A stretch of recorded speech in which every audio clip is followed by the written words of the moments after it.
Good morning, students. Next topic is factors on which resistance of a conductor depends. So, on which factor the resistance of a conductor depends? First one, resistance of a conductor depends on its length. And second one, resistance of a conductor depends on its cross-sectional area. Cross-sectional area.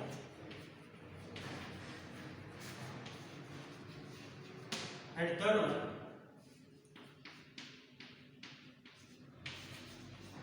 on the nature of the material. On the nature of the material of the conductor.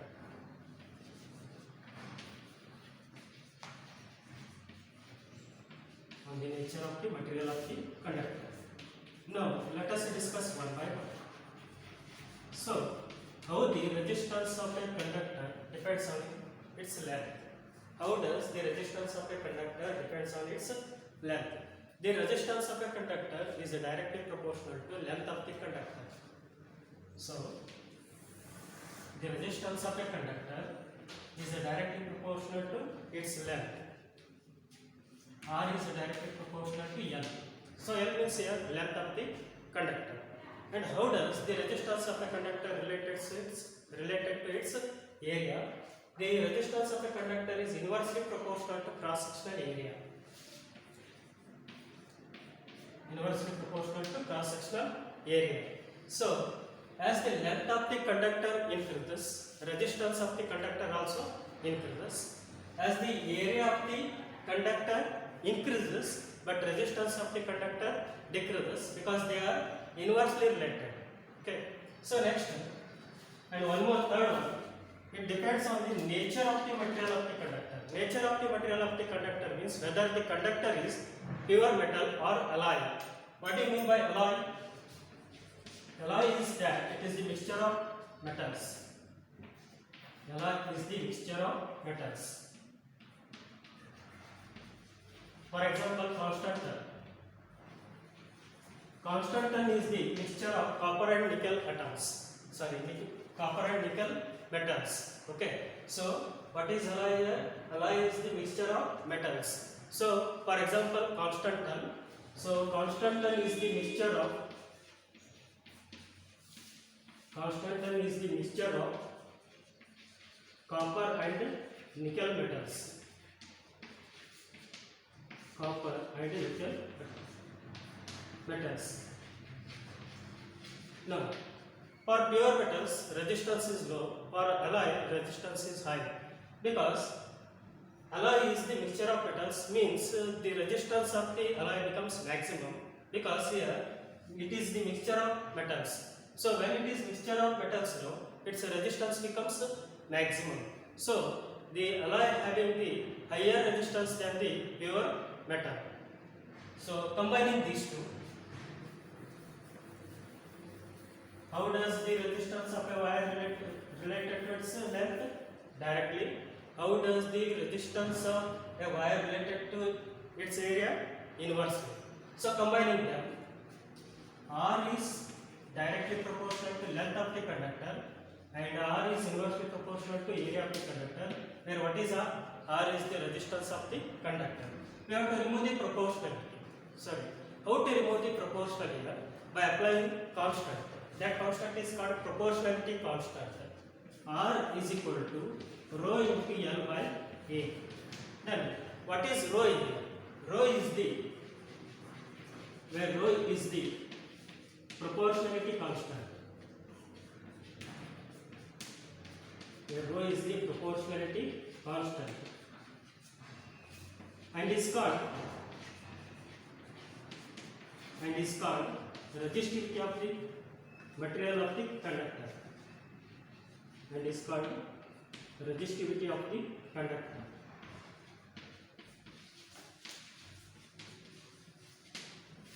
Resistivity of the conductor. But for the given metal or for the given conductor, the resistivity is always constant. For example, in case of copper, what is the resistivity of copper? 1.76 into 10 to the power of minus 8 ohm meter. And for the constant term, resistivity of the constant term is 49 into 10 to the power of minus 8 ohm meter. Let us discuss about resistivity. Okay. So, what is resistance here?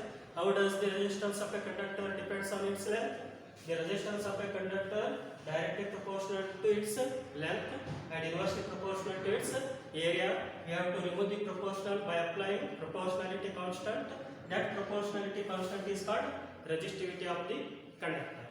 So next we are going to discuss about what is resistivity.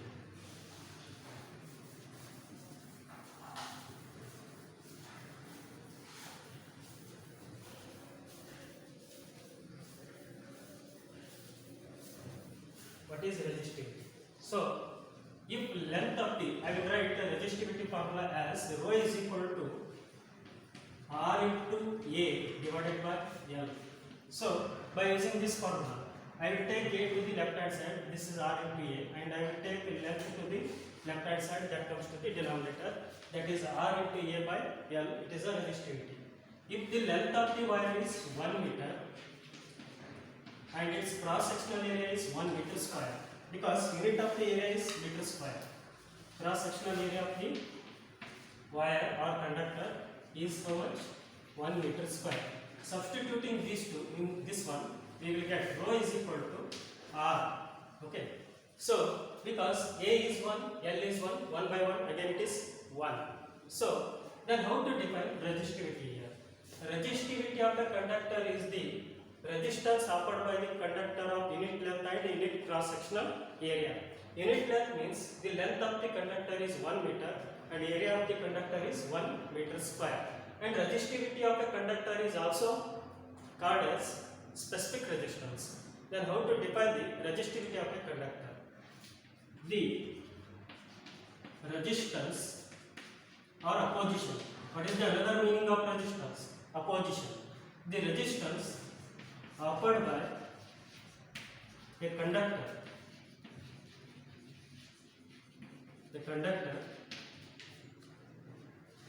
The resistance offered by a conductor of unit length and conductor of unit length. Unit length means here length of the conductor is how much? 1 meter of unit length and unit cross sectional area.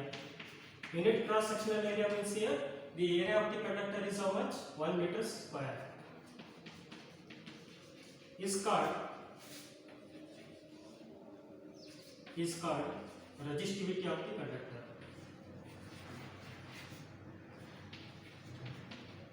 Then what is the expression for resistivity of the conductor? So expression for resistivity of the conductor is given here. See here. Rho is equal to R into A by L. Then what is the SI unit of resistivity? SI unit of resistivity is by seeing this formula. So what is the SI unit of resistance? Ohm. Here SI unit of resistance is ohm. Then what is the SI unit of area? Meter square. And what is the SI unit of length? Meter. Then 1 meter get cancelled. Then what is the SI unit of resistivity? That is ohm meter. It is very important. What is the SI unit of resistivity? SI unit of resistivity is ohm meter. Okay. So this is about the resistivity. So note about the resistivity. First one, resistivity of a material does not vary with its length and cross section area. So the resistivity of a material does not vary with the length and its cross section area. So it is a constant for the given material. But resistivity of a material varies with the temperature. For example, in case of conductor,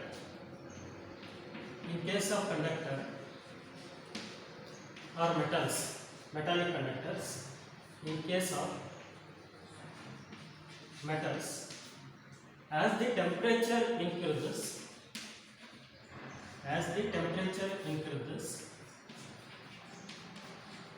resistivity also increases.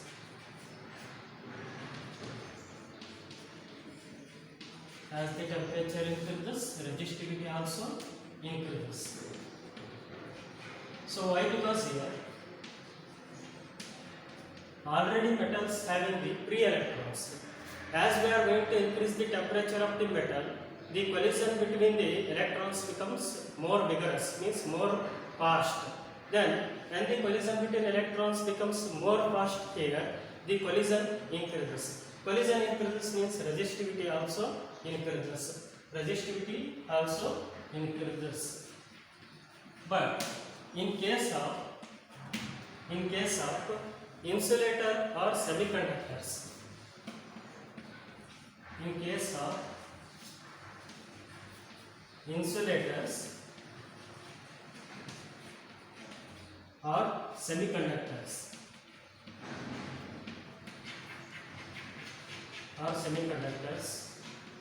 as the temperature increases, resistivity decreases. Why? Because here in case of insulators, electrons are tightly bound. When the electrons are tightly bound, if we are going to raise the temperature of the insulator, they are free to move now. These tightly bound electrons free to move. When the number of free electrons goes on increasing, current also increasing. As the current increases, resistivity decreases. Means there is no opposition to the flow of current, means there is opposition to the flow of current decreases. When the opposition to the flow of current decreases, then resistivity also decreases. So in case of insulators or semiconductors, as the temperature increases, resistivity decreases. This is very important. Resistivity decreases. So the resistivity only depends on temperature, but not length and area. But resistance depends on length, area, and even temperature. But resistivity does not depend on length and area. It depends on only temperature. For example, in case of metals, as the temperature increases, means as the temperature of the metal increases, the collision between the electrons also increases. As the collision between the electrons increases, there is a more opposition to the flow of electrons. When there is a more opposition to the flow of electrons, then the resistivity increases. But in case of second one, in case of insulators or semiconductors, so in case of insulator and semiconductors, almost the electrons are tightly bound. As we are going to increase the temperature of the insulator, the electrons become free because they are detached from their outermost orbit.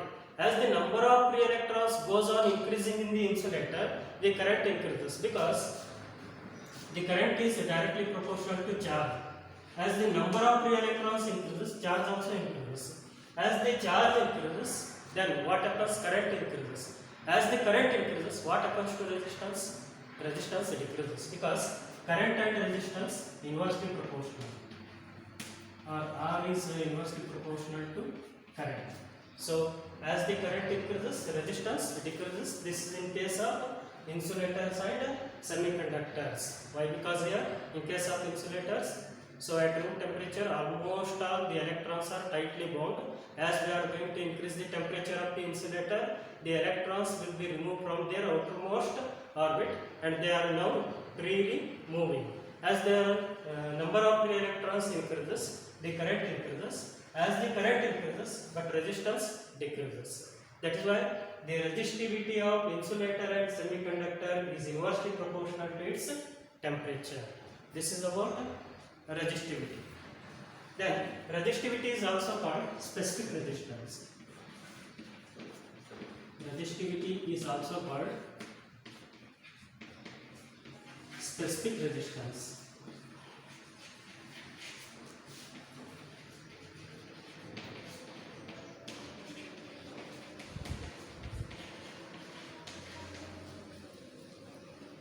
Resistivity. Why it is called specific resistance? Because it is the resistance of a wire of particular length. Particular length is how much? 1 meter, and its area how much? 1 meter square. That is, resistivity is also called as specific resistance.